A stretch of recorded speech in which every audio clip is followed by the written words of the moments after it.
Yeah, I'm great. Okay, welcome everyone. Good morning. Today is what day of the week it is? Wednesday. Thank you. It's Wednesday, March 12th. This is a meeting of the Economic Development Subcommittee. We have a printed agenda. And you'll see on the agenda that public comment is listed first. What we're going to do is move the public comment to the end of the meeting, but I think there's some folks here that want to talk about the parklet program. So I will add in 1 minute, 90-second public comment after the streetery program. So that's not on here. So that way folks who might not be able to stay the entire meeting don't have to stay the entire. Okay, so with that, I will turn right away to the streetery program. Actually, you know what? Let's do this. There are a bunch of new faces in here. Let's do a quick little, who my name is and why you're here. So Kate Holland, I'm the mayor of San Rafael. Josh Townsend, Santa Fe Chamber. Good morning, I'm Greg Miner, Assistant Director of Community Economic Development. Hello, City of Santa Fe, Selena Smith, Community and Economic Development. Christina Lilovich, City Manager. Alina Cloud, I'm the Director of Operations at CPI Developers and the newest Chamber Board member. So Karen Strolia, President and CEO of the Santa Fe Chamber. Jay Yeager, and I've designed some streeteries and have some clients that have them now. Stacy, and then we'll go to Bid board. Great. My name is Stacey Loudon. I'm the Economic Development Program Manager for the City of Santa Fe. Thank you. Don't be shy. Robert Contini, yes. owner of Georgia's Pizza, new tenant at 1613 4th Street. Thank you. And his sister, Pamela Ishikawa. Thanks. Power. Hi, I'm Morgan Schaffer. I'm the Director of External Affairs at Youth and Arts, and I'm on the Downtown Santa Fe Arts District Steering Committee. So that's it. Hi, I'm Sarah Tuzinski, Associate Civil Engineer with Department of Public Works. And April Miller, Public Works Director. Thank you. We don't always do that, but it was a small enough group and it's nice to see all the new faces. So welcome. Now I will turn it over to So as Mayor Kate mentioned, we have a packed agenda today. We're going to be talking about the street program, which is parklets in the right of way and then parking lane. We'll be providing an economic development strategic plan update. We'll talk a little bit about the development pipeline. We've spoken about that at a prior subcommittee meeting, but we will provide some minor updates there. And then my colleague Greg Miner will provide an overview of the community and economic development activity, the department's activity in 2024. Hi, come on in. Okay, so I'll provide an overview of this street program. In Santa Fe, there are a couple options for managing outdoor dining. So outdoor dining can either be on the sidewalk, like a sidewalk cafe, and then the other option is what we call a streetery, or otherwise sometimes called a parklet or a patio. And those are structures that are in the parking lot. So both of those things require a permit and issuance of insurance that's specific to operating in the right of way, and also compliance with development and design standards that are outlined in the city's municipal code. So in 2022, the City Council adopted a formal streetery program in response to what was very popular during COVID to make sure there was economic activity and some activity in the streetscape. We know that dining in the public and outdoor activity is really a great economic driver for a city, but there are also some balances that need to be accommodated. Some of those issues are liability and safety. Some of those are ADA access, and then also the benefit to businesses and their ability to drive traffic to downtown. So all of those things are positive, but they do come with some unintended consequences. So during COVID, there were many forms of outdoor dining in downtown San Rafael. Since that time, restaurants have voluntarily opted to remove their streeteries for one reason or another. Most of them just dealt with the economic realities of managing their own restaurant. Currently, 8 streeteries remain. And so today we want to talk a little bit about how we're asking each streetery to come into full compliance with the city's program. And those compliance items include paying the fees outlined in our fee schedule, provide sufficient insurance that's outlined in our permit form, comply with all design standards in the municipal code, and then also enter into a license agreement with the city to operate a private activity in the right of way. So as of right now, the Community and Economic Development Department and the Department of Public Works staff have been collaborating on evaluating the extent to which all existing streeteries meet current standards and what their current condition is in terms of moving through this permit process. Currently, none of the existing streeteries meet our standards and program requirements. So in 2025, we're asking for all of the existing streeteries to either bring their unit up to full compliance with the program or remove their streetery.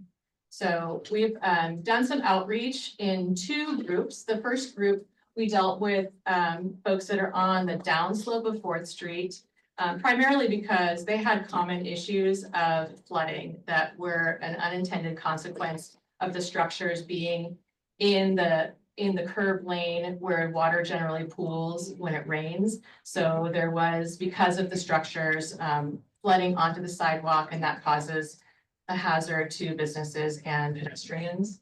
And then we will do outreach to a second group, primarily those are on the upslope of 4th Street. And those are also at different levels of compliance, but have less immediate public safety issues that we're dealing with. So far, we've reached out to all the owners of streeteries, and we're working with them to make sure that they have the information that they need to work through all of the compliance requirements.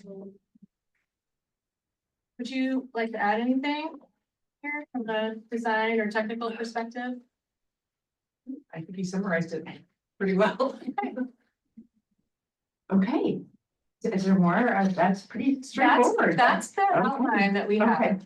Okay. I'm sorry, just a couple of comments. I think part of the reason we have this on the agenda today is that the staff are working on trying to work with each one of the street area business owners to come into compliance. And the thing that's really tricky about this is that, as Stacy said, we want to support all the businesses, and there's a really good vibe and feel to these parklets. And so the reason we came up with the program requirements a couple of years ago is, like Stacy said, everybody kind of put these up quickly, and some have had improvements along the way. It's really the health and safety piece that the city is most concerned about as it relates to compliance. And one of the things that is a program requirement is the insurance. And that's an area where the city is taking on a lot of liability, because operators, to my understanding, none of them have insurance that are covering that public right of way. And so I would say if there was one area that is of primary concern, it's that. I just want to clarify, especially for those in the room, that this isn't the city wanting to shut these down. We would love them to stay, but we feel that we can't continue. And I wanted to say something. Over the last couple of years, the staff has been providing notices and talking with business owners about anticipating our need to really say, okay, we're going to get to a point where we really need you to get into compliance. And so we're kind of at that juncture. That's part of why we wanted to bring this to this subcommittee and make sure that everyone understands the program requirements, why they're requirements, that they're not arbitrary, they're not meant to be punitive to the businesses. And in consideration of that, we've been talking about the insurance requirements are $1 million an incident, $3 million for whatever that is, collective, for Aggregate. Thank you. And that's really hard to get. And it's also really, really expensive. And so we recognize that a lot of trying to get these streeteries into compliance is it's expensive. It's there are fees, and there are design requirements, and then there's some construction that inevitably will come into the compliance to get everybody into compliance. So in consideration of that, we are considering lowering the insurance standard to the 2 million aggregate to make it more affordable and more possible, given that that's a really, really important requirement for the city. So that's something that we've got a risk manager And she's continuing to recommend 3 million, but we're considering lowering that on a case by case basis. If that would really make or break the difference between somebody being able to get into compliance and keep that streetery alive. So just wanted to clarify that we have provided some notices to some of the businesses. And we're really trying to take the most collaborative approach possible. Every business has a slightly different circumstance. We will be continuing to follow up with each one of the businesses. I think a handful of them have like a early June date to get into compliance, so we can say, this is really it, and at some point, we will have to, if they're not removed, we will have to do that at some point. We feel like after a 2-year kind of warning period, it's really at the point where staff is recommending that we do that if for whatever reason it's cost prohibitive or the business really can't get into compliance. But want to emphasize how much we're trying to work with the businesses to make it work for them. Thank you, city manager. So if it's your first meeting, what I'll do is take questions from the subcommittee. And as I mentioned, I will insert public comment, even though it's not till the end. I know folks are here to comment on this item and you might not want to stay for the entire 1.5-hour meeting. So I will enable that. So first questions from the subcommittee. Chamber. Questions or comments on this?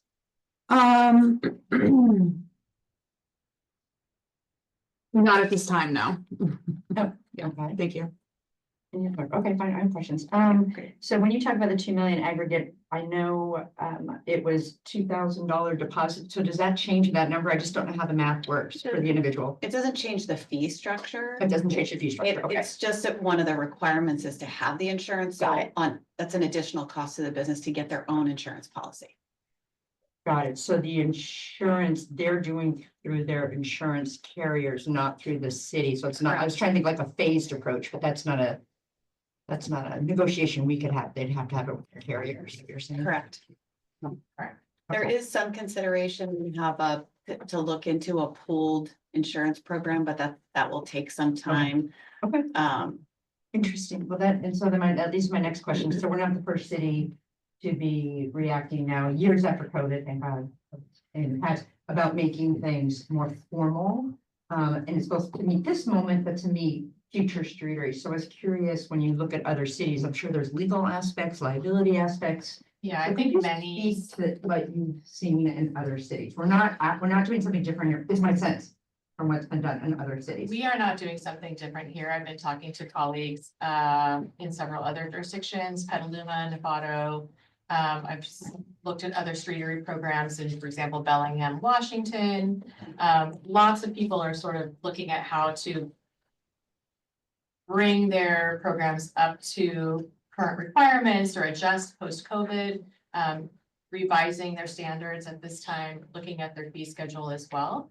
San Rafael is kind of in the middle of fee schedules, not as high as some and not lower than some. Our insurance requirements are also pretty much in the middle. I've seen some that require less and some require a lot more insurance. So this is not atypical of what cities are looking at right now. And so you had mentioned the legal, that it's the safety and health aspect, which is one reason why we're making this more formal. So I'm curious, and I know I don't see a city attorney's office is not in the room, but that when I hear that, because we have, well, the city gets sued all the time on all sorts of things. So every week we get sued. So when I hear that, it makes me sit up a little bit. So I'm curious. I don't know why it hasn't been an issue to date and why There is one claim that may have been made on a streetery, but right now we haven't had any significant issues. I think when you look at the streeteries, it's really just, these are pandemic era construction items, right? And we really are adjusting to it. The key thing is we establish program standards. And when I talk about streeteries for this year, 2025 is the year for everybody to come in compliance. Now, I have advocated in the past, we've actually not charged fees or kind of lower or kind of ease into this, given rainy weather or the adjustments we have for this community. But this year, that's why we made an effort to try to outreach all our streeteries, all the existing ones, and really come into compliance this year and work with them to meet the current standards. some of the existing street areas, we see those are starting to get deteriorate a little bit. They're really not in the level that we anticipate having these type of structures in our community. So it's like, hey, let's make sure we meet our standards, keep them up kept, right? Make sure that the street flow and drainages work and all the things we need to do and really kind of setting kind of the expectations of the program. Mayor Kate, I just wanted to respond to your question about the insurance and the liability. Yeah. Just for context for the room, when we have a trip and fall on a sidewalk, just theoretically, and I'm just I'm not speaking, I'm not an attorney, I'm not speaking on behalf of the city attorney office, but we did confer with them about this, and it is their recommendation that we really ensure that the insurance is in place with the operators.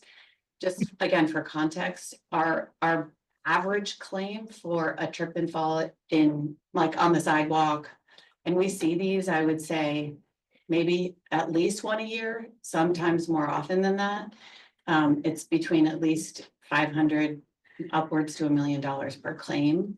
And so when we talk about like, that's money that we could be using to support the businesses. So just contextually, it's we're not trying to be punitive, but we want to make sure we can protect the taxpayer dollars to put them to the highest and best use for, supporting economic development activities. Thank you. So not seeing any, thank you, Director, by the way, Dr. Hinkle, we did a little round of Objection charges. No. We'll stick you out there for whether what travel, so. and I mentioned at the beginning of the meeting and beginning of this agenda item that we do have folks in the room with this effect. So even though public comments at the end, I'm going to get out my little handy timer. And I know it is really tempting to go and tell a very long story, but we have public comment that's short. And I will do it for 2 minutes because you came out on a rainy day. And as always, we do read every email that we receive. We already received 2 public comments. So your input is very important.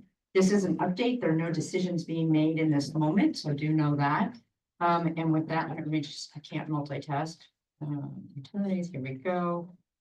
Do this. So if you'd like to say something, we'd love for you to say your name and why you're here, but you're not required to as it goes for public comment. So anyone like to speak to this item? Yes, go ahead. So I'm from Aroma Cafe, and I don't know if you know, but a lot of insurance companies are not carrying business insurance right now. Okay. Because of the fires and the risk. So our insurance companies told us no more insurance for you. So we had to shop on another company. And it took about 3 months to get another company to approve that. And the premium was up by 1/3 of what it was. So now we got an insurance policy that has 1 million per incidence and 4 million aggregate. But that doesn't include the parkland. So, I'm in contact with them to see if we can cover the parkland. And I haven't got back from them yet. But I'm assuming they're gonna raise it another big amount. And I'll let you know what happens with that. So I'm just saying that's gonna be like really tough on businesses to maintain that kind of coverage if it's really expensive, The other thing I just want to say is the deposit.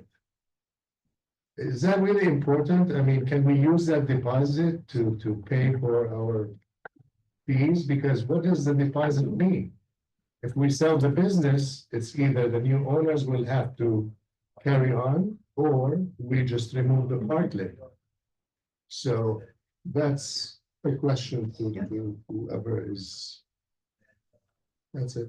Great. No, thank you. And what we'll do is we're all making notes of the question and staff will respond at the end of public comment. So thank you for that. Anybody else like to address the subcommittee?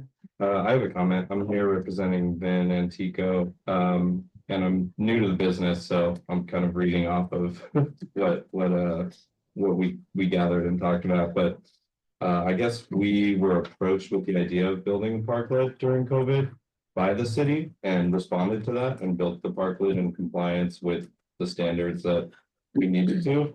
And our position is that, at this point, we don't think we should have to pay for it. And if we have to have it removed, then, that's also an undue burden on our business to have to pay to have it removed after we built it.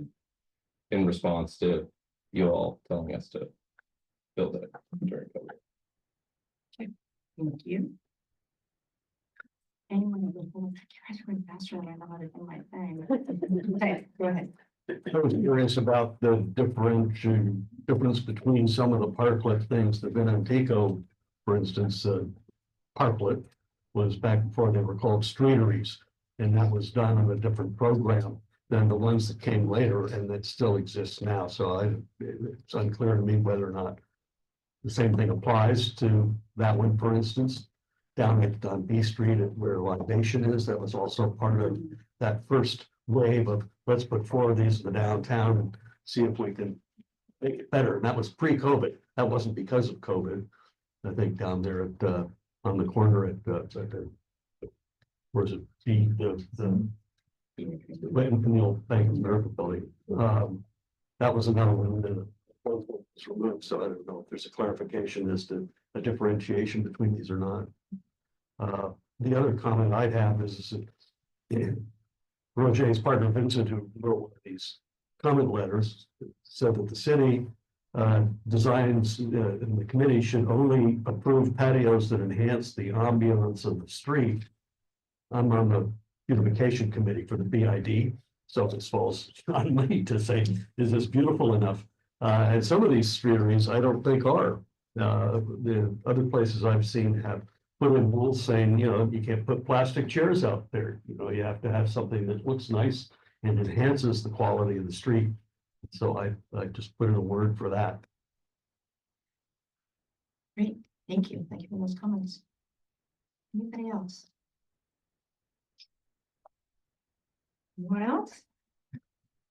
Okay, we will keep going. So the questions that I heard was, and actually this was more a comment in response to the business insurance. You might not have the answer, but I'd be curious if the city provided a letter to the insurance, to the businesses to provide to their insurance carriers, whether that might help with some of the back and forth saying that we have the, like, whatever the magic words are, but that might be something that might help you with your negotiation. So that's just a question to staff to consider.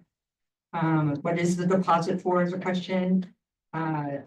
You talked about the city asking Antico to create it. I'm trying to remember. I mean, COVID was totally a whirlwind, so we could have.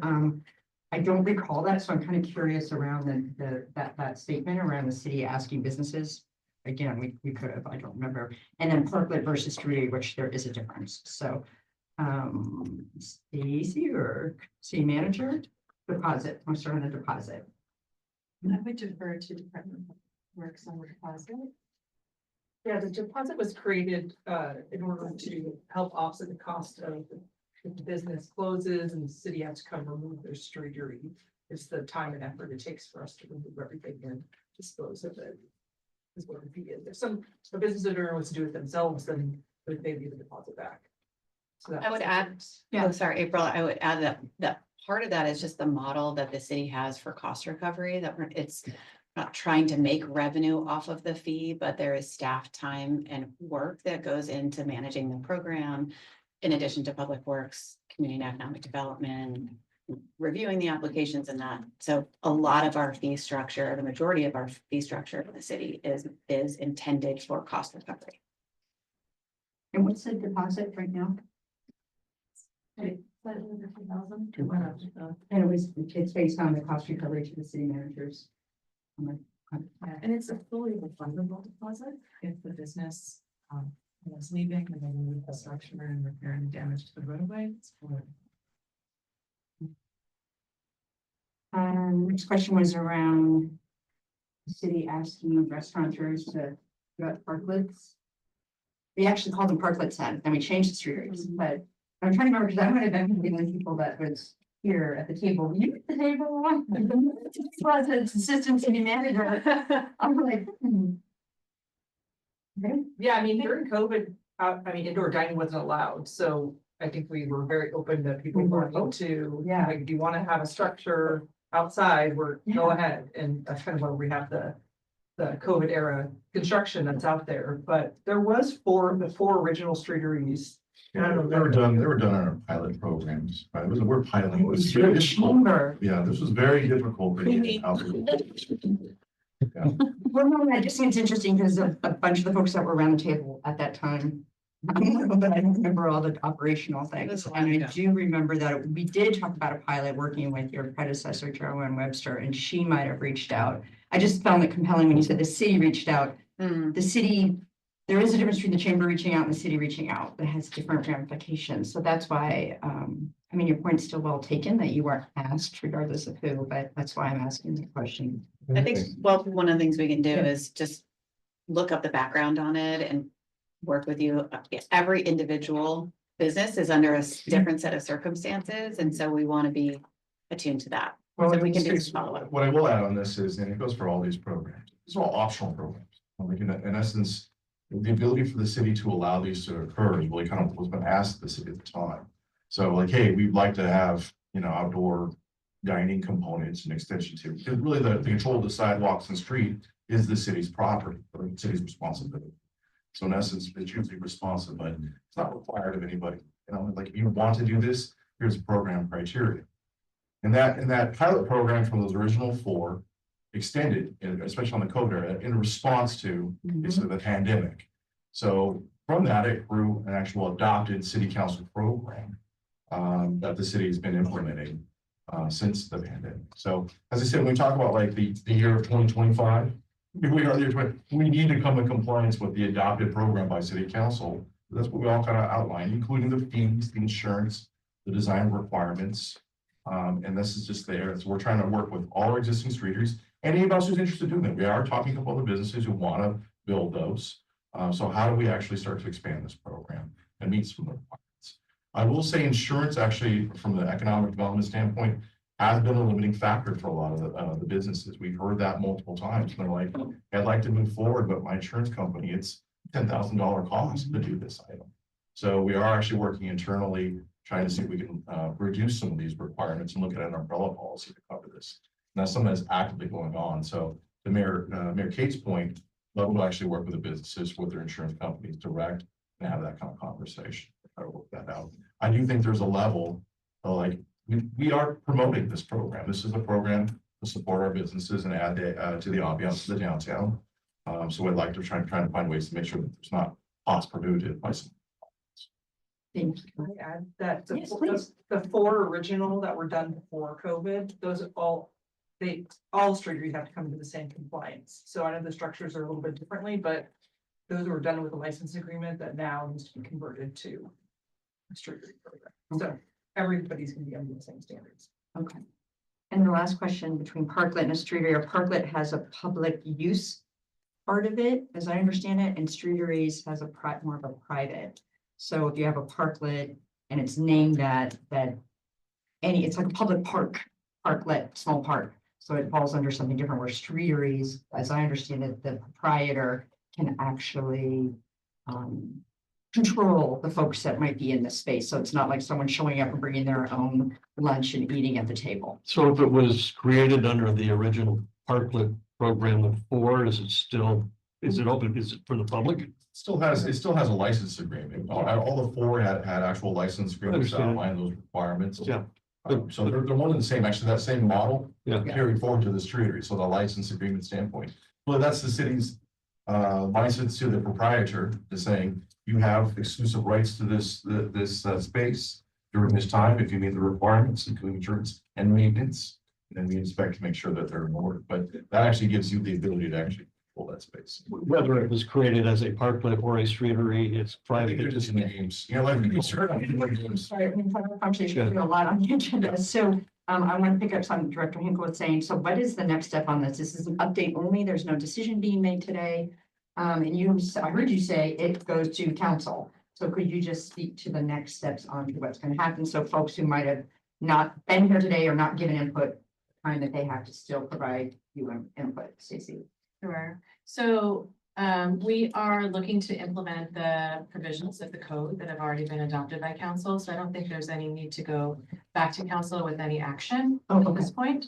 What we have done is we've outreached, as I mentioned, to the first group, and we're working with them on making sure that they understand the compliance requirements, and then we will be reaching out next week to the second group with a notice of compliance as well, and have all of the information related to that. And staff is available to help businesses make a good, evaluate their options and make a decision about whether they'd like to retain the streetery, pivot to like a sidewalk dining option, or just move through the regulatory process. Okay.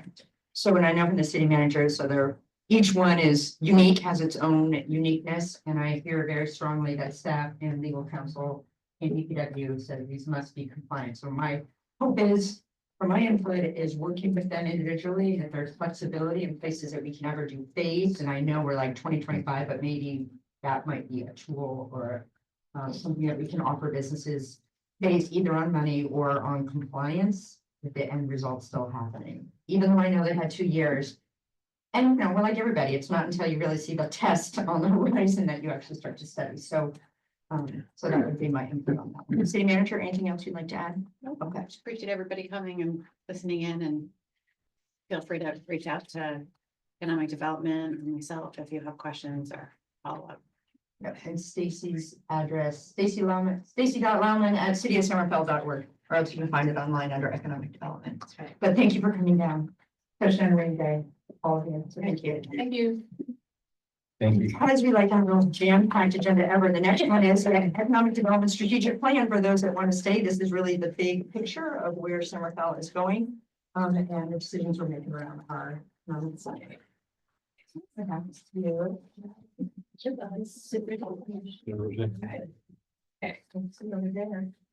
I'm gonna try to see if we can talk about this item and maybe Please don't. these public comment. You're welcome to take And a copy Oh, of that's okay. those. You need her Also be address? available. I'll find it. Thank you. Thank you for coming down. Thank you. In 2023, the city council adopted the economic development strategic plan for the city of Sangerfell. It's a 5-year plan, and it outlines 31 in the way. It outlines 31 tasks to work toward contributing to increased economic vitality in the city.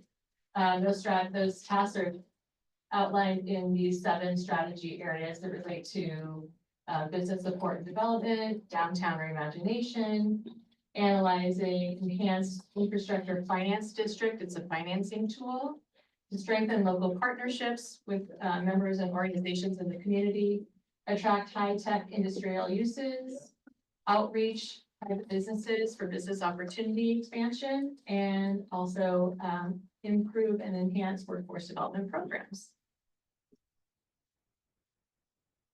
So an ambitious list. It's a very ambitious list. And so we've been tracking the extent to which not only economic development division staff, but also collaborators in this work, how are we doing to advance the tasks in this program?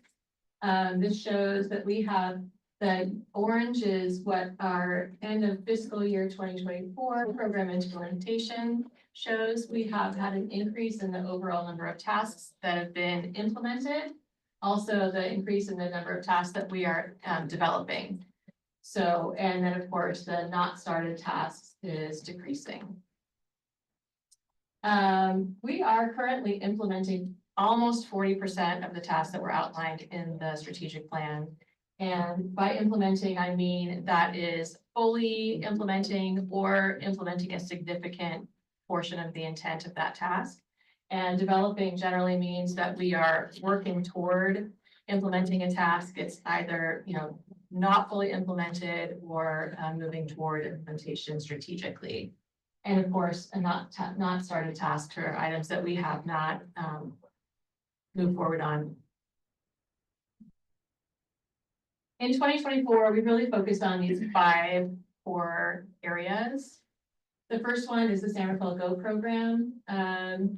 This is an enhanced customer service program where we are providing fairly high touch customer service to businesses, developers, interested parties And this really ranges from what we're working on with the streetery program, for example, helping folks understand what their options are here in the city, to all the way to working with large developers on housing projects and their sort of pre-design early thoughts about their projects. So it's soup to nuts in that way, but I think we are having a positive impact. We have had over 50 individual points of outreach where we're actively working with someone on their business ideas for the city. The next area is exploration of a community benefit district. Currently, we have a business improvement district downtown that works on a lot of economic vitality and activities in the downtown. They are representative of the tenant business community. A community benefit district would be a alternative or perhaps enhancement to that, and really looking at bringing additional resources into downtown for cleanliness, safety, marketing, program enhancement. It's very effective in several other jurisdictions. Recently, Greg, my colleague, and Michael, my colleague, and I, we visited downtown Santa Rosa and looked at 2 of their community benefit districts, and it was really impressive, the number of businesses that they've engaged in that effort, the coordinated marketing and services that they provide through the community benefit district.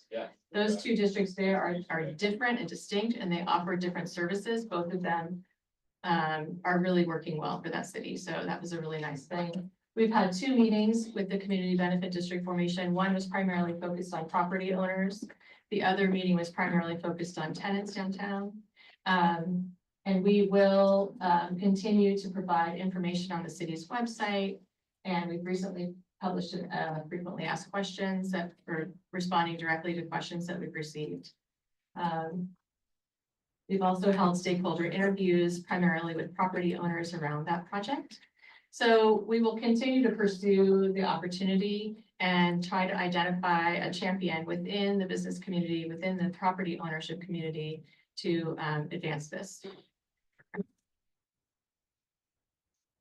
Another area of study that we have tentatively completed is analyzing the possibility of an enhanced finance infrastructure district, or EIFD. This is a suite of tools.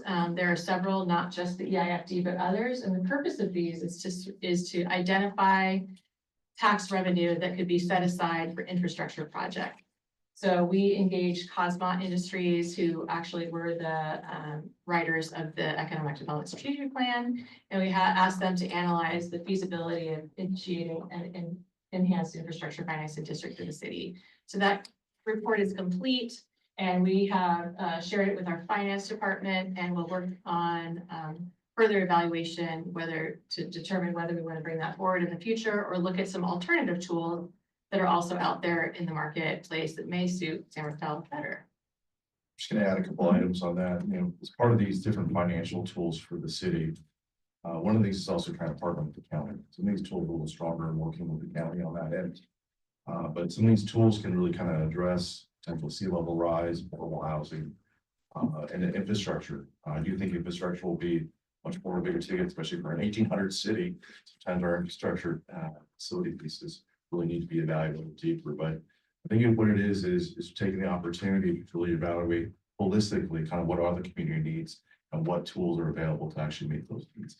This happens to be one of those newer toolbox kits that the state authorized. So that's why with the feasibility analysis, kind of the key piece. One thing that's supporting this is really the development activity. So with the ability to try to leverage some of that development activity for some of these financing tools. But that's why some of the key partners is really the city and the county as part of those toolboxes. Those are still midway through, and there's been progress made, but still trying to understand really what the depths are, particularly about the need. One thing with City Council did evaluate recently was some of the sea level rise information. So recognizing there is a deeper need in this community.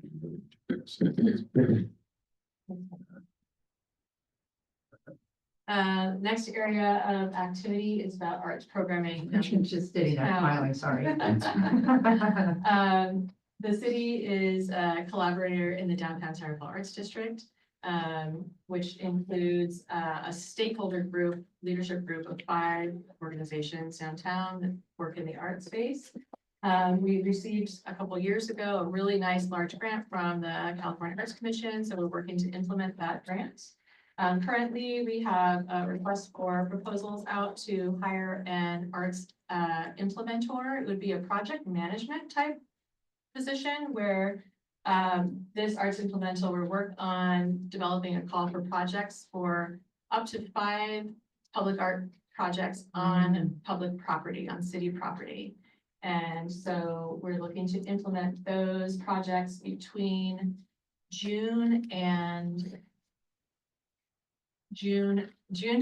and June 2026.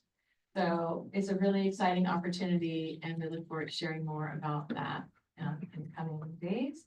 The Downtown Centerville Arts District also worked with the County of Marin and their GIS mapping division to create a city-specific arts identifier map. So on the DSRAD website, the public can go to the mapping tool and click on any piece of artwork that has been cataloged in that very extensive catalog, and then go to see that or read more about it. So it's a really nice mapping tool.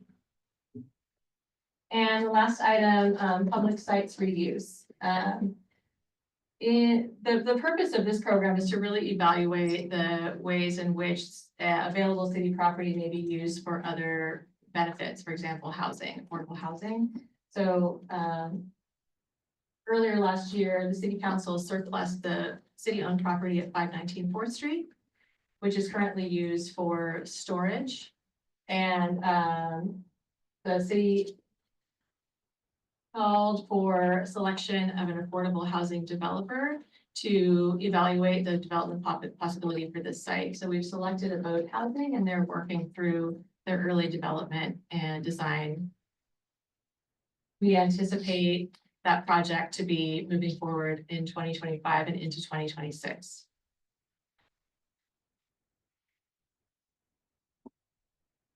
Looking forward in the next fiscal year, these are some of the key programs that we are looking to implement. And I would mention again, a lot of this is in collaboration with our partners. For example, in collaboration with the Downtown BID or the Chamber of Commerce, the Canal Alliance, with other arts organizations, and also internal collaboration with other city departments such as sustainability, our code enforcement division, et cetera. So I'll just run through these very briefly. We'll continue to market the San Rafael Go program to support businesses.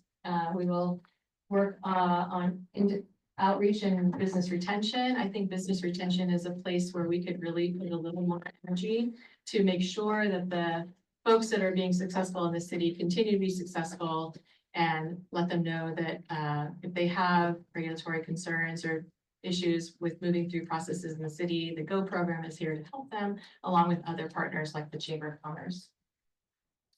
We'll continue to evaluate tourism partnerships and explore some funding models.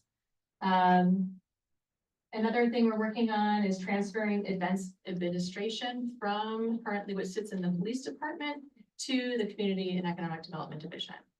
So I think that's also an area where there's a lot of cross-departmental collaboration, particularly between police, Department of Public Works, and community development. So hopefully bringing that function into community and economic development will offer higher coordination, a little higher touch customer service. Our code enforcement division and our billing division are working on updating our level vending ordinance. And in addition to that, we'll continue working with the Downtown Centerville Arts District on arts programming. And then lastly, we'll continue to work on public sites reuse opportunities. The staff here at Community and Economic Development recently applied for a technical assistance grant with the Association of Bay Area Governments to look at feasibility of some public sites reuse. So we're looking to receive word about whether we received that grant or not in the coming month or so. I think the response date is mid-April. Now, I'd like to introduce our excellent support team, Michael Scott. Michael has joined our team about 6 months ago as an intern, and he is really been working closely with our data team to evaluate and analyze some of the performance metrics that were called out in the plan. Michael, do you want to share this slide? Yeah, so I'll be super brief. As Stacy mentioned in the EDSP, it's recommended that the city keeps track of some performance metrics or economic indicators. It's a common thing that a lot of different municipalities and districts do, and they often make the information available to the public, which the city has already done. So this is sort of a continuation of the performance metrics dashboard that is on our website. That dashboard has a bunch of different categories of metrics that the city tracks. A couple of economic indicators are going to be added to that tracker in the next few weeks and months. So we've been working with digital on that.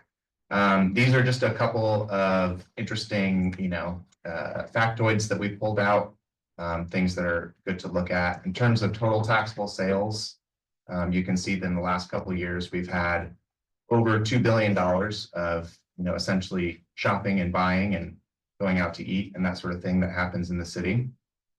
So that's a good sign. We have the total number of active business licenses, which may be a little bit, alarming to look at first, but there is some context that's important to remember. In addition to, you kind of can't see the dates there, but the COVID pandemic obviously caused a lot of businesses to either reduce activities or stop, doing business. In addition to that, the city and the finance department placed less of a priority on enforcement of, making sure that people have their licenses and are up to date on payments. So there is kind of a combination of reasons why there may be fewer business licenses in that, group of 3 or 4 years. One thing that I think is interesting to point out is that in 24, we had our first increase of active business licenses over prior year. And so that is encouraging.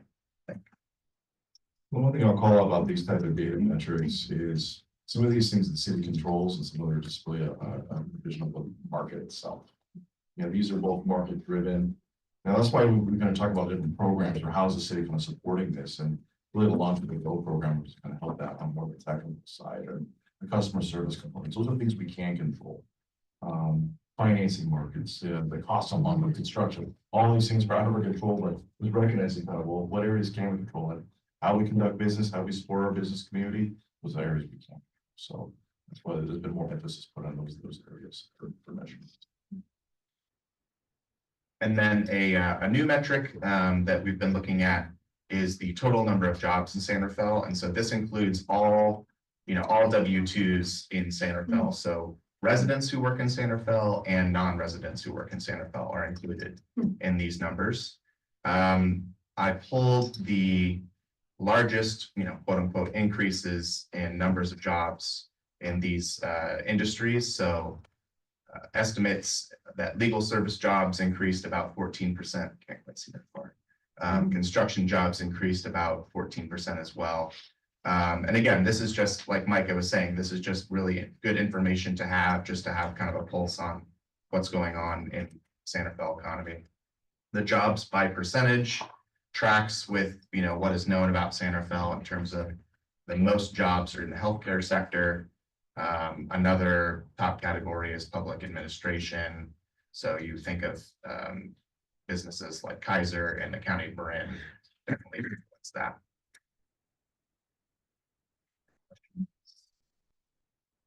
Is there any industry that's going down? I see you have the positive changes from 23. Are there any industries that we see leading San Rafael?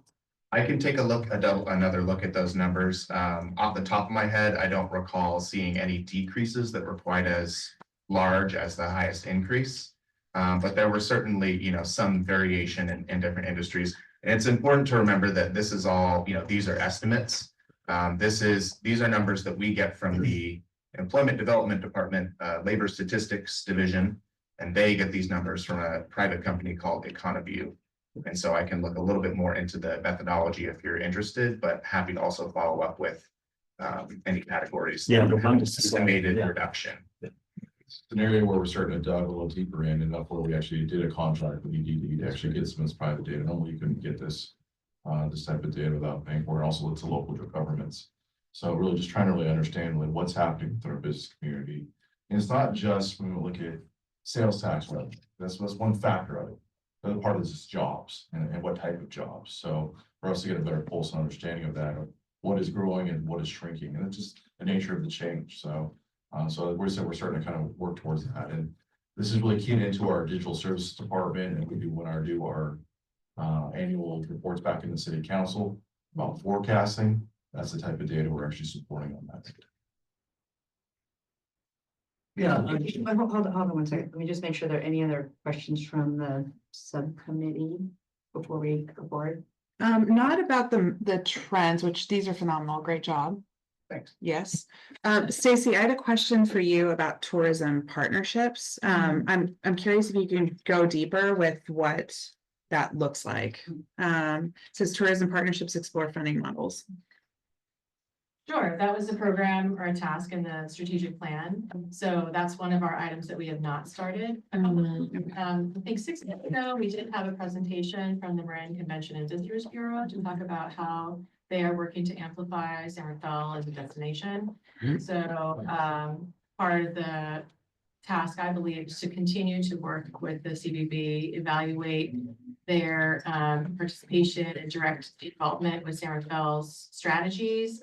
Also look at relationships with things like our downtown art scene, our hotel marketing programs, our downtown BID marketing programs, and make sure that all of those activities are in alignment. And also if there are additional funding resources that could be brought to bear for marketing or tourism expansion. I think it's a not yet started program that I think we would benefit from. And from a local control standpoint, look at the opportunities, potentially look at our transit occupancy tax rate. That's a much bigger task. But that's why I really trying to understand where the county's at, or our convention bureau's at, because there are different programs that kind of do overlap. So you're trying out the road at it. So you're trying to understand, get a better feel kind of where we're at and where we're heading. One area of growth has really been some of the TOT, and that's primarily from our new downtown hotel, but our hotels in general have been rebounding. Great, thank you. Thank you. Are there any questions from the subcommittee? I'll ask my questions. And I do some questions for you as well, but first let me ask, so are we looking at reviewing the strategic plan? It was done in 2021. So we have the 31 programs. Is that something that we ask Cosmo to do? Just make sure we're still headed on a path that we want to be on? So we're in year 2 now out of year 5. Right. So we have not asked COSMOT to review status. Well, it's not so much says just internally as things start to, more stable after COVID, we may be making different decisions. So it's not, it's just something to consider. And I know it probably kind of goes into my second question, which is around the 2023, the next goals and objectives. Whatever the year I'm looking at, 25 to 28. Yeah. That what you're saying here aligns with those 3-year objectives. I just want to make sure we have flexibility, because sometimes if we start down a path and we're like, oh, we're down this path, when's the moment that we take a pause and be like, we learned this, and so we're gonna remove this. So I'm curious when that check-in is gonna happen. That check-in actually is part of our council efforts with goals and objectives. Okay. It also ties into the budget resources that are applied. Okay. If you look at, the plan itself, there were a lot of items identified. One question is really budget resource availability, because it really requires prioritization of task and resource. So that's really does kind of tie back into council. So some of these items that is actually what council. Thank you.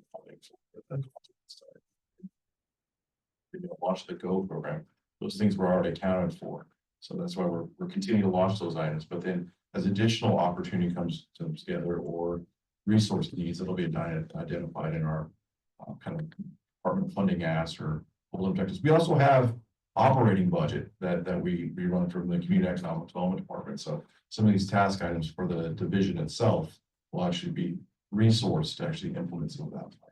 So, but to your point, though, I do think it is opportunity to kind of revisit the plan, and it kind of, there are some shifting elements. One thing that Yeah. when we launched this plan, we really didn't have the development pipeline we have now. Of course. The amount of acting like, I'm like, hey, this plan works great, look at this stuff, it came out. Yeah. And then delivery of those projects, and I think that's really the thing that I'm seeing, at least from the staff perspective, as pipeline's great, but we need to actually deliver those construction and get these things built, so trying to spend the resources within that area. Yeah, no, and I think it makes sense to stay on the 2 years, so it's to not change it now, but maybe as part of the 3-year objective to include reviewing everything that you just said. So I don't think it's immediate, but we need to have that based on goals and objectives document that we're doing for the city. So none of this, and this looks, I mean, completely on point. Michael, I just had a couple questions. So on the taxable sales, do you have, it would be interesting to also have that by industry, really building on what Josh had said, just a little. We do have that, and that's a graphic that hopefully is going to go onto the performance metrics dashboard on the website. But off the top of my head, the two biggest industries for taxable sales in Santa Fe are auto sales Yeah. and construction and building materials. But yeah, and the reason that's important from a council policy perspective is how do we have policies that enhance the ability for our auto dealers to do their great work and continue. So that's why that kind of that's key. In the jobs graph, it started at 2020, and just like the other ones, it was interesting to see the pre-COVID. So I'd be curious because it looked like there was a little bit of growth, but I don't have enough of a context over 3 years.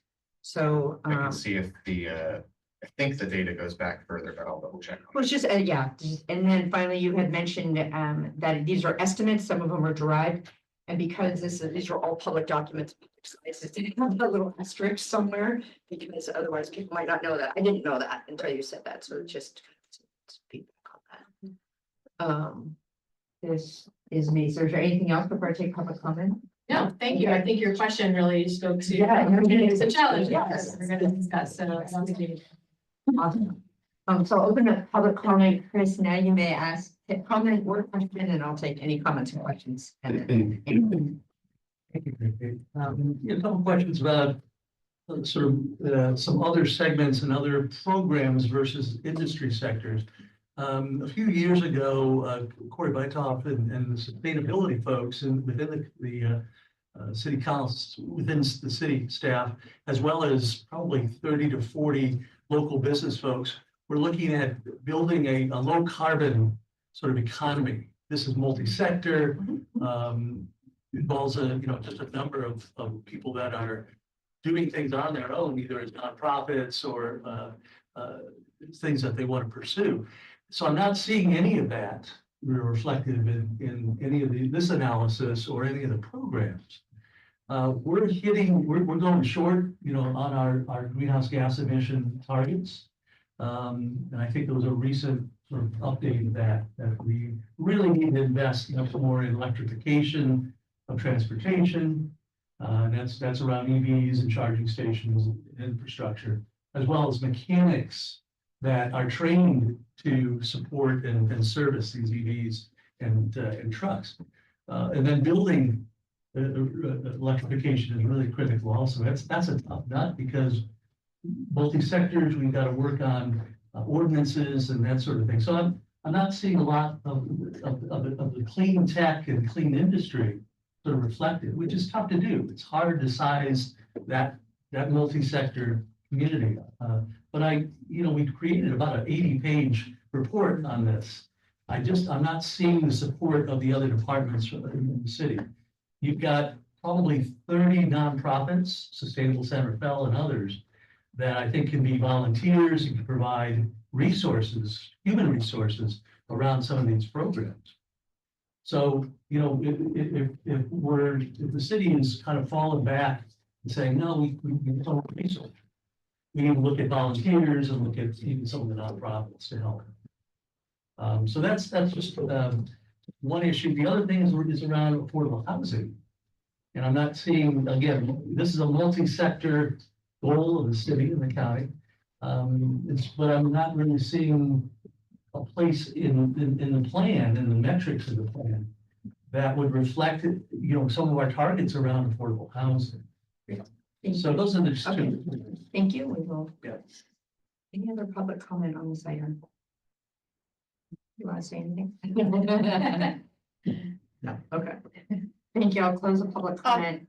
Sorry, I just wanted to share that on the next council agenda, there is a general plan housing element update on the 17th, where we will be talking about affordable housing metrics and arena numbers. And so if you're interested, that's where that information is. So And that's a council meeting or? it is on the 17th. That's one of the main items that the staff is going to be reporting out on.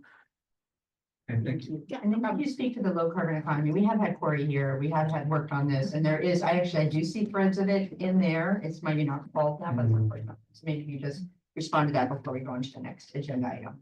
Chris is tough, man. Yeah. We just adopted that like last year, so it's still in those one of those targeted ends was actually, to your point, working with our existing business community. In this case, there was a lot of our auto dealers. So I do think there's opportunities for us to start to roll into those a little bit cleaner, like what does that actually mean? That was always a struggle. Also, how we define like the green business, even the sectors within them, because be as a basic business to be green about how you can do it. So it really is the implementation standpoint of how to best do that and how to report on that. But that's something we'll have to follow up with Corey. He's taking the lead on that particular. And feel free to work with me. We're on a conference on clean tech. We have a lot of our members and our nonprofit work is supporting clean tech. Thank you, Chris. I also didn't mention it as a talking point, but there is a grant that was recently awarded to the city to work on workforce development for folks working in the electric auto vehicle maintenance space. So that is being piloted and designed right now. Fantastic. Well, thank you. And I loved it. The 31 programs, we've done a lot. That very first slide that shows the incredible amount of work you've done in 2 years. So thank you. And I really like how it's aligning with the council overall goals and objectives. So even though the economic subcommittee is able to weigh in, the reality is the entire council actually started to weigh in on these issues. So thank you. Mayor Kay, can I make a Please. logistical comment for the group? Please. If you need the restroom, we're at an hour. It's this little, here, I'll just throw it down the middle. If anybody needs it, just return it to me or get in big trouble with the staff up front. The next item is development pipeline geographic orientation. So, this is an item we presented at the last subcommittee is really our development pipeline. What I wanted to do is, it was kind of like split all over, but I wanted to actually adjust a little bit to geographic. Just so we kind of understand what was happening with the kind of the parts of Sierra. Outline here is just kind of like, North San Rafael downtown and then the one to the platform. So going through here, significant projects. That's really what we're seeing. If you look at outline housing development for North San Rafael, making a lot of progress within these. A lot of these projects are either in preliminary concept level, and then or they're actually formal applications. Highlighted here, well, they're color coded of kind of where they were falling in that category. So just tracked on progress and what we're doing for each of these ones. Lock Lomond, I'm happy to report we're wrapping up at least on the final phases, and then been working awfully closely with Andy to develop that last piece, which is that parking lot that's right. So anticipate actually a formal application sometime soon. Downtown, what is I'm always excited to see as I drive in every day is the construction, which is the mission, I'm sorry, the Aegis facility. The scratch coats is on, and then some of the shape and form of that really coming through. They are targeting to open this year. So all the other projects here are making slow progress. One area that I'm excited to report about is number 3, which is 703 3rd Street.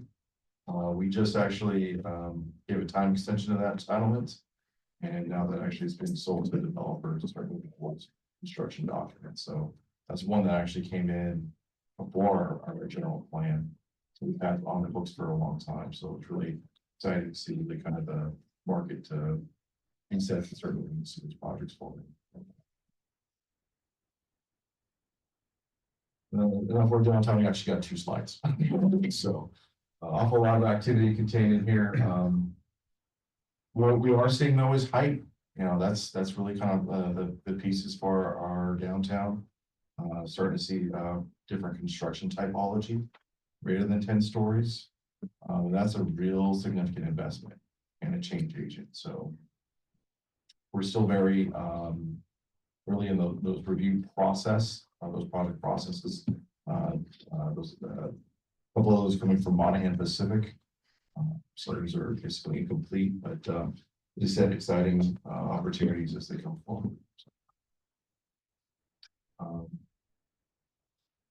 Here's just basically an explanation of those charts. So these are available. We post these on the website. So in case you do want to have a little more time to dive a little deeper in that, I know Josh always is asking me, okay, where is this at?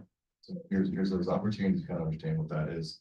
The other thing that we are working with closely, I really want to call out, is actually one of the targeted pieces from our strategic plan is really partnerships with our utility districts. Just recognizing water, wastewater, power, those are really drivers too. As much as we look at housing opportunity, the ability for infrastructure to support those is really critical. Staff has been meeting with all the directors of those various agencies. Actually had a meeting with PG&E this past week. So real good, like facility planning, long-term planning, things that this community really hasn't had to grapple with, because really on this level of development. But I think that's opportunity for us to really outline what that is, how it looks. So, and that we're prepared when these things come forward, that the developers have an understanding of what it takes to actually develop these. Thank you, Micah. Okay, before we go to the next agenda item, questions on the subcommittee on what they just saw? Or comments? Fine, I don't have any questions, but I have comments. So and I had said this in public and I'll continue to say in public, I know that the housing subcommittee will be looking at some of this a little deeper coming up. So I don't want to go deep into it, but the height issue is super problematic for me. And I've said that anytime a developer is asked, when I look at like the previous Seagate one, which I was counting the floors, and that was, I think that's only 6 stories. 1515 4th Street was 6 stories. And so when I see double digits over 10, which are major overrides of our general plan, I want to figure out where we have that conversation, both in the subcommittee and on the dais, about how the city, not specific projects, to me, that is there a possibility that the city's able to weigh in? My concern of the end game is the first developer in builds their huge, ginormous thing. The community comes unglued, and we've literally just killed all future development here because the community will not even have anything. I mean, I've been doing this work for 20 years. So it's not a lack of desire to bring in housing. It's understanding where is that pendulum swing to keep it in the middle. This council, this staff, previous councils has been very, very, very supportive of housing. So that ethos is still there, but I'm really concerned about some of the stuff that I'm seeing here is going to be too out of whack, and it's going to have unintended consequences. Director Nicole has heard me say that before. I've said it in other meetings, but I'm going to say it again. So Mr. Townsend can hear me say it. I've said it to his clients, and I will continue to say that we're not just going to blithely walk along and be like, oh, too bad. There at some point, I think the council will weigh in on a policy perspective of what we might do in reaction. So I just wanted to say that for the folks in the room. Nothing you haven't heard before. Any public comment on this item?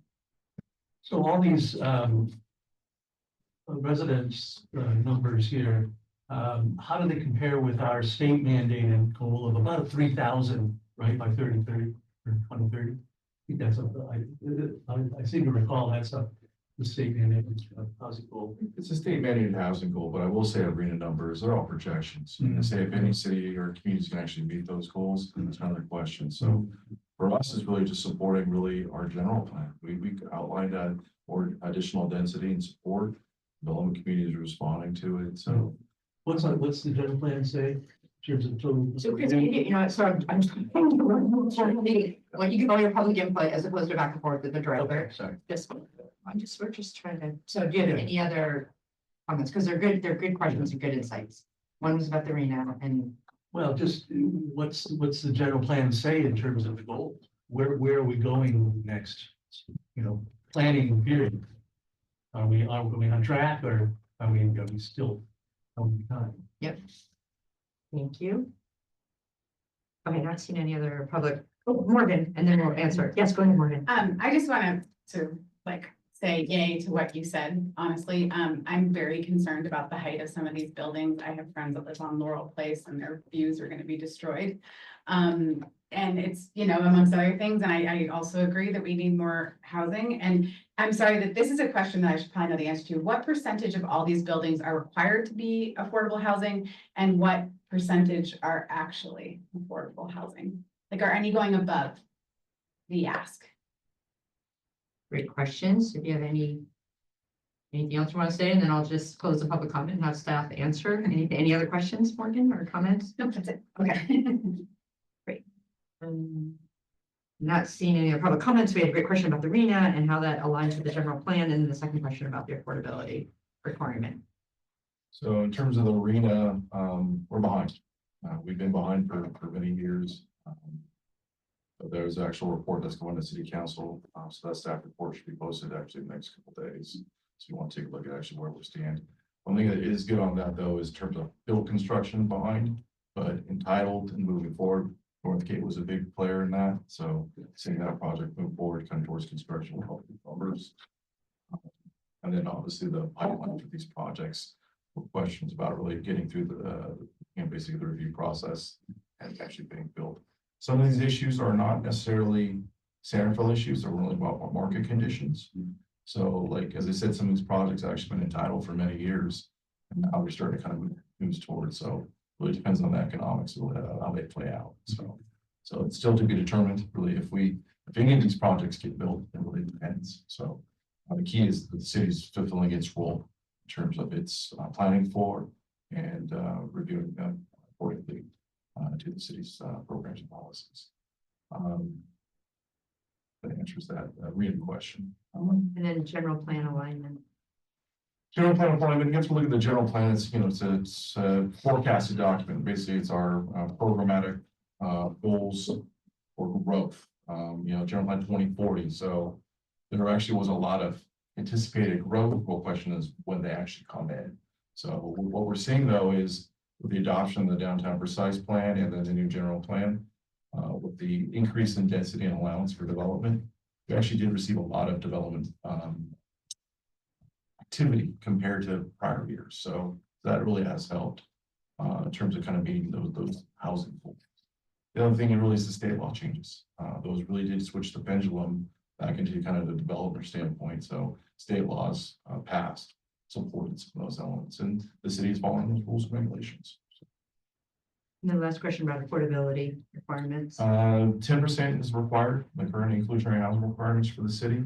Some of these projects that are getting different concessions, may it be height or otherwise, they're using state density bonus laws. So they vary. So I don't have to the top of my head. It really depends on if it's the affordability level of very low versus low. So a certain percentage that range. Every project's a little different, but the minimum city requirement is 10%.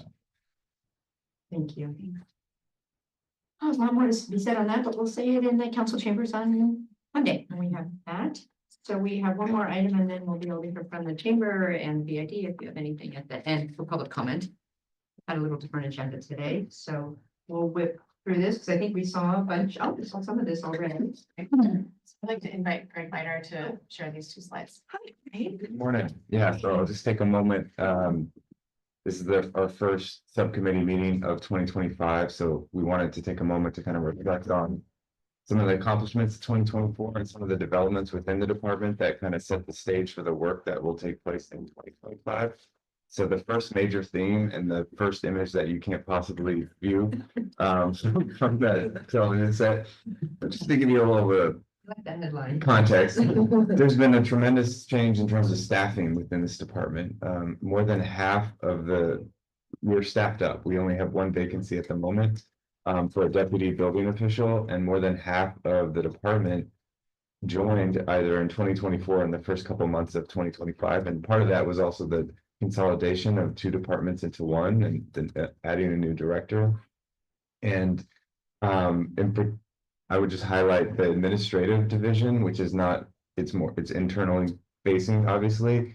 It's not super exciting, but having a fully staffed administrative division will give us more depth and capacity to kind of advance the work of our planning and building and other divisions. So that development projects can move forward in an efficient manner. We're covering costs.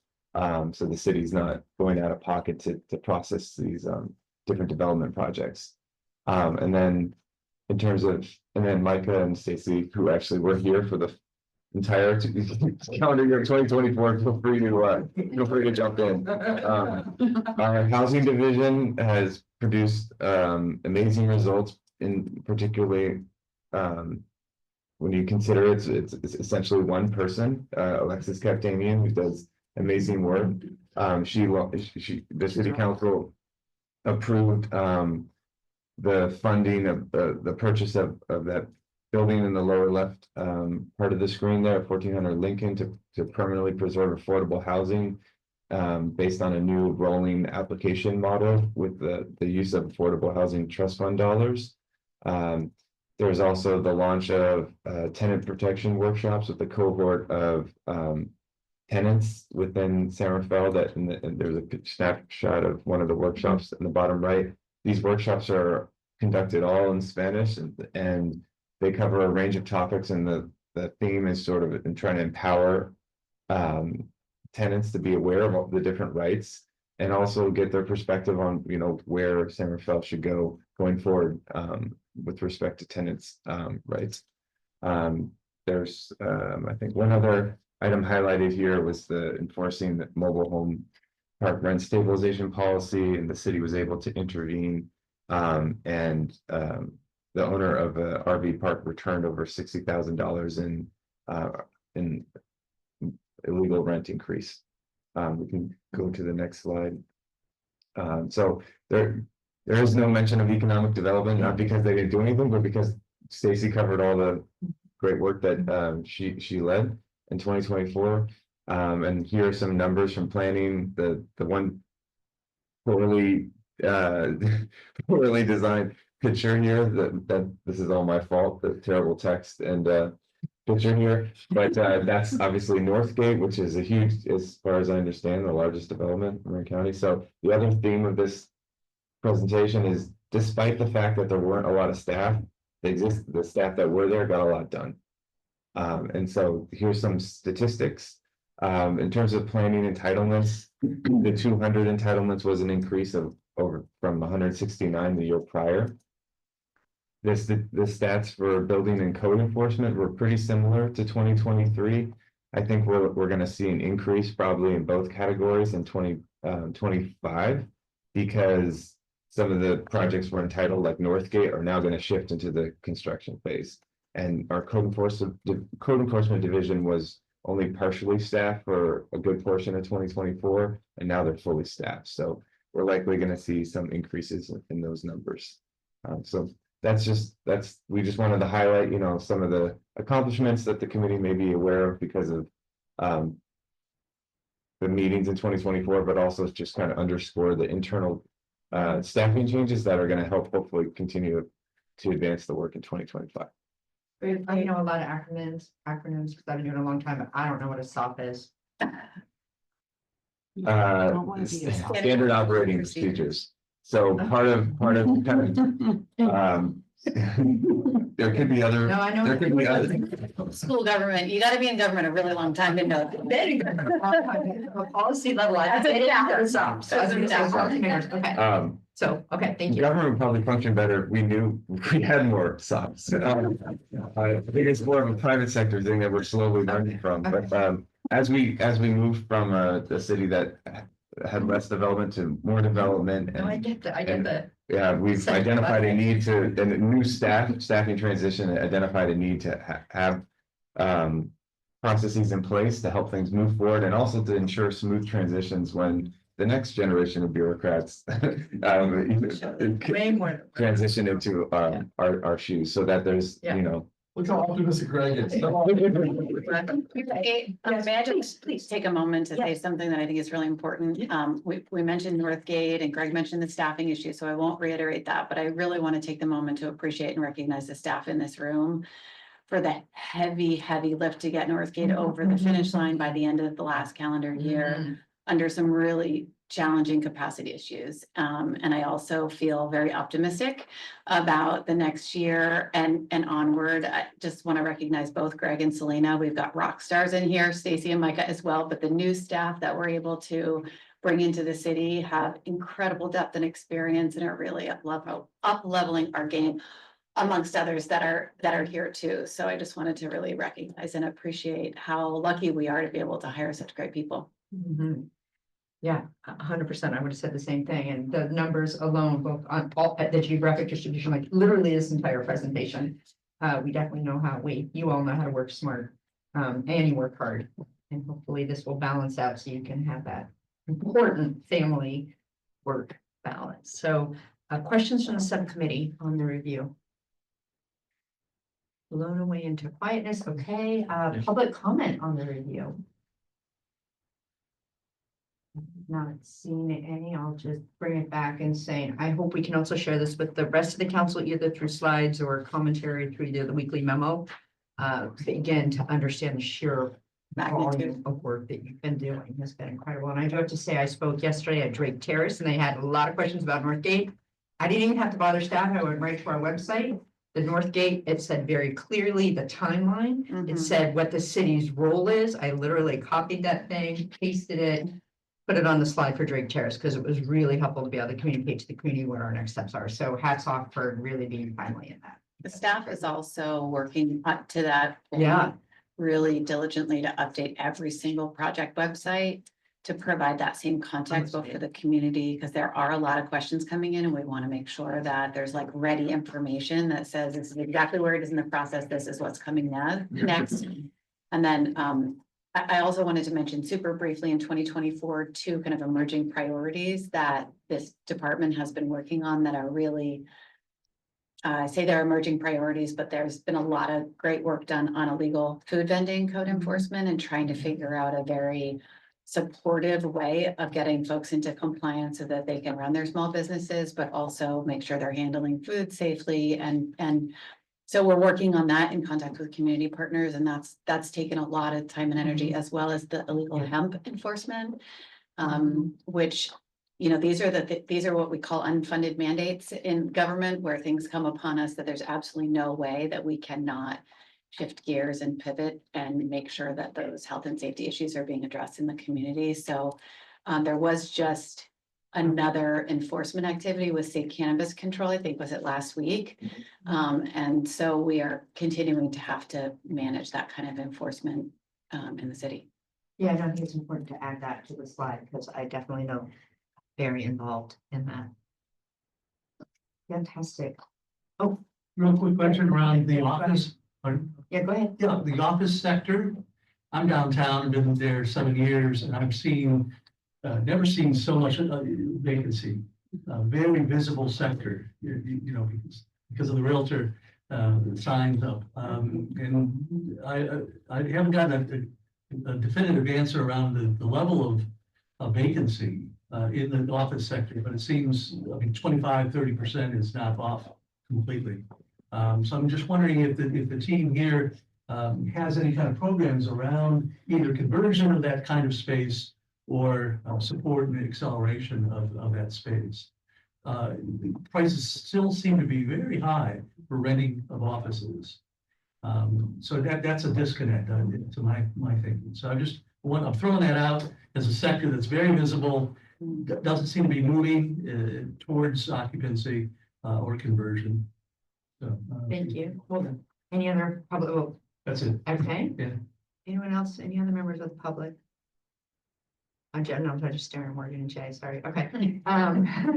Stop staring at me, Jay. Great question. So, and that might be a data thing too, is the levels of vacancy in the office. And I have seen that data. I didn't see it today, but I know we haven't. Maybe you could just speak to it high level. High level, you know, it really is the office markets kind of change, really work from home standpoint is modified that. What we are seeing is, our office product is in Class A, what we consider Class A product, which is like the highest and best office uses. Those are filled up pretty quickly, so a lot of shifts were going on for, if you're in a Class C or B office, now you move to the A, because you had, buying power, to get a really good lease rate. So it did free up kind of like this older office product. And what we are seeing is that older office product, looked at potential sell. And a lot of our properties are longer term, property owners, family owned, had that had it for a long time. So as they kind of are not performing on those ends, they're a lot more actually selling the products.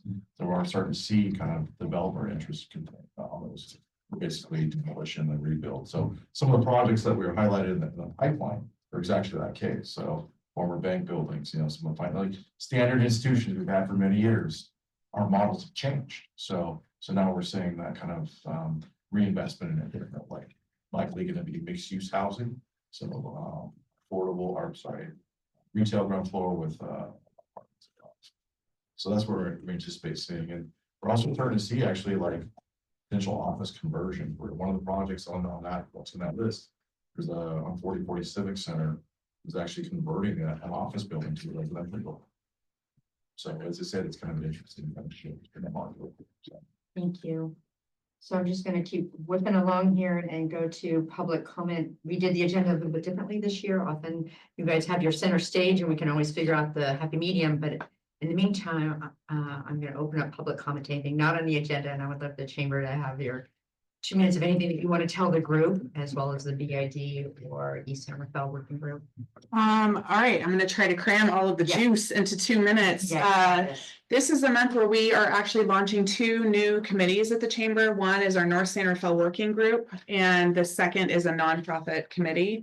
The goal of both of those is to really have the chamber connect directly with those businesses to understand what their needs are. And I'm grateful Mayor Kate and Councilmember Kurtz will be joining us at the North Santa Fe Working Group meeting.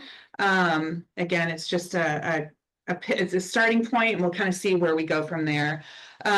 Same with nonprofit. I'm gonna see what our nonprofits need. How can the chamber support the work they're doing?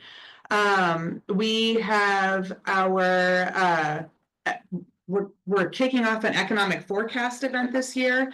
Marin Economic Forum hosted an annual presentation where they had an economist come in and talk about what was happening at the macro level. We're doing a variation of that. We've got the renowned Chris Thornburg coming in to talk about the economy. He's really focusing macro, but he's bringing it back to Marin. It is a Marin County event. It's not just for San Rafael businesses. And from there, we're going to peel off into panels talking about some of the core concerns or curious areas: housing, homelessness, transportation. So I'll be wearing my roller skates. That's happening April 24th. It's an early bird special, 7:30 to 11. And the reason we did that was so that our local business community could join before they go open the doors of their community, of their business. So and then right after that is our State of the City, and talking about Northgate. That's where we're hosting that this year. We'll be on the lawn turf. I don't know, it's a little clunky, the fake lawn, but it's going to be familiar in some ways. We've got Mayor Kay is going to be doing the State of the City. We're always grateful for that. She got a standing ovation last year, so no pressure. And we're taking I'll be sending out a newsletter later this week, but we're taking business award nominations. So please keep your eye peeled. We love to see who we can award small and large business. And then we've got our green business awards that we're also seeking to nominate for. That's happening May 14th. Oh, the other piece, we've got live music. So it's going to be a little bit of a party vibe. Taste of Santa Fe. It's going to be a lot of fun. That's May 14th, 4:30 to 7. And then the other pieces that the chamber's really been focused on is we've got businesses who are downtown or are challenged with some of our environmental health criteria at the county level. So we've really taken some intentional steps liaisoning between the ombudsman and county staff and electeds and things like that, trying to get the doors of some of our businesses open, even if it's just sell gelato until we can get the oven repaired through environmental health. How can we get the doors open so they can start making money while they're coughing up dollars to rent going through the process? So there's a lot of back end work happening with the chamber through that. And now I'm pivoting to the bid, which is, you know, the bid is doing incredible things. Sarah's, I feel like I'm not gonna do her justice. She gets so excited. The two biggest things that she's been talking about are, we've got Clean and Green Day happening on April 22nd, and she's looking for some participation in that. That's always a lot of fun. It allows us to come together as a community and clean up our downtown together. So that'll be fun. And then, of course, our annual May Madness car show is happening on May 10th, and it's always incredible. So we're excited about that. If you want more information about what's going on with the bid, downtownsanrafael.org is the place to go. Sarah's phenomenal at keeping that website up to date. And I'm here for any questions.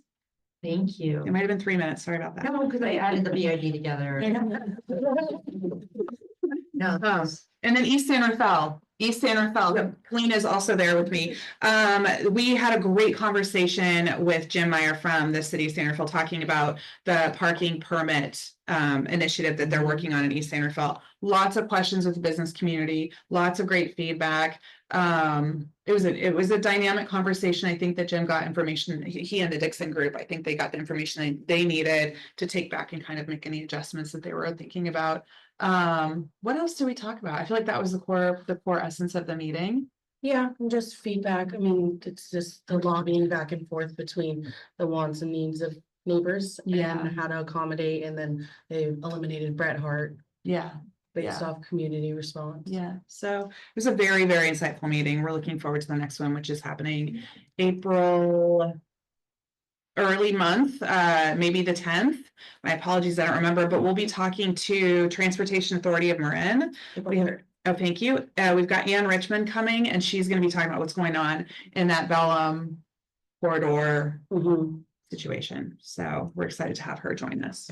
Thank you, and thank you to Stephanie too. I know she already does her agendas because she already emailed me about just something. Great. Great planner.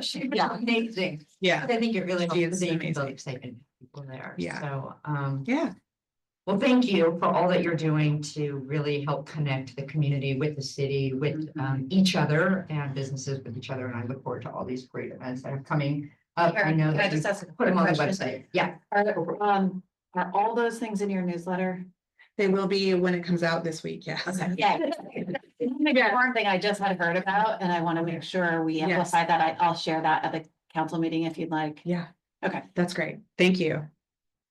Fantastic. Well, with that, we are a minute over, but hey, we packed a lot in. It's just 3 minutes, so we're not going to look at that. So thank you for coming. This meeting is adjourned. Thank you. Thank you. Thank you.